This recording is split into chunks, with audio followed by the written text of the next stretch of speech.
Hi, I'm Mary Eve Harrington for Expert Village, and today we're going to be doing some easy holiday entertaining. And we're first going to start with some very simple prosciutto and melon. And it's party food, even though it's so simple, because, well, unless you live in Italy, I doubt that you're going to be having prosciutto every day. So we're going to start. You can see I've started some here.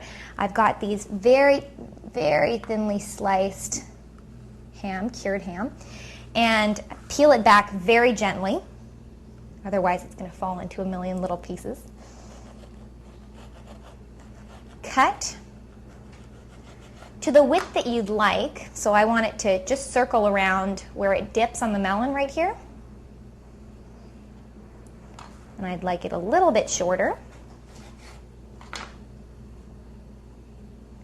And then that's just it. You just wrap it like that around and fasten it with a little toothpick.